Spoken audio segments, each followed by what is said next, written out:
L'un des pouvoirs incroyables du cerveau humain, c'est sa capacité à mettre du sens là où il n'y en a pas forcément.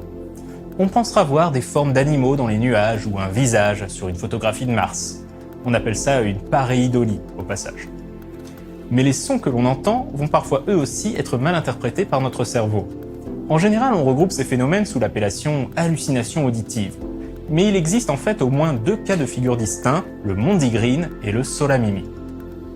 Le terme mondigreen est employé pour décrire quand on entend une phrase dans une certaine langue, mais notre cerveau comprend autre chose dans la même langue. En général, c'est à cause de la présence d'homonymes. Par exemple, au lieu de la vie en rose, on va comprendre l'avion rose. Le terme mondigreen a été inventé par la journaliste et essayiste américaine Sylvia Wright en 1954 dans un article du Harper's Magazine. Elle y explique que lorsqu'elle était enfant, elle adorait quand sa mère lui chantait la ballade écossaise The Bonny Earl of Moray. La ballade raconte la rivalité entre le comte de Moray et le comte de Huntly au XVIe siècle qui conduit à la mort du comte de Moray. Cette issue funeste est annoncée dès la première strophe de la ballade. They have slain the Earl of Moray and laid him on the green. Ils ont tué le comte de Moray et l'ont couché dans l'herbe. Sauf que ce n'est pas du tout ce qu'entendait Sylvia Wright enfant. Elle entendait They have slain the Earl of Moray and Lady Mondigreen. Ils ont tué le comte de Moray et Dame Mondigreen. Et la jeune fille imaginait le couple d'amants tragiques unis dans la mort.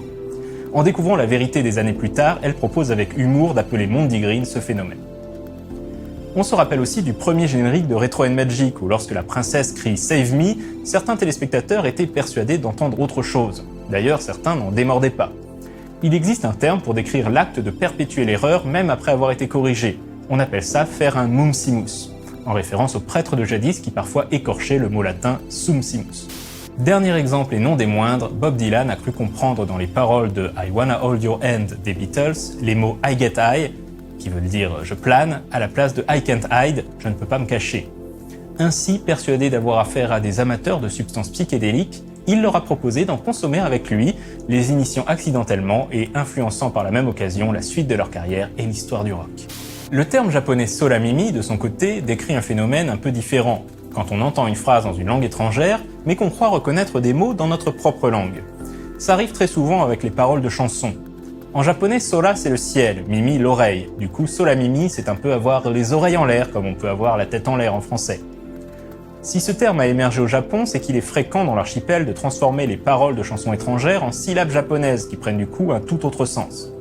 Par exemple, vous vous souvenez de la chanson du groupe moldave Ozone dont le refrain faisait Numa Numaye? C'est une chanson qui parle de rupture amoureuse, mais les Japonais avaient tendance à entendre Noma Nomaye. On peut en gros traduire par picoler picoler yeah. En français, il existe quelques exemples célèbres de solamimi. Par exemple, la chanson The Unforgiven de Metallica, New blood joins this earth and quickly is subdued, devient dans certaines oreilles Nous battons des œufs et cuit ils sont durs, et autres variations sur ce thème. Un autre que j'aime beaucoup, c'est dans la chanson Still Loving You de Scorpions. So strong that I can't get through, ou Ce soir j'ai les pieds qui puent, je vous laisse en débattre entre vous. Cette émission se termine et nous arrivons donc au dernier vote de la saison. Du coup, je vous propose de choisir la prochaine Minute du Geek parmi tous les sujets recalés au cours des votes précédents. Rendez-vous sur le forum de No Life pour faire votre choix et à la semaine prochaine.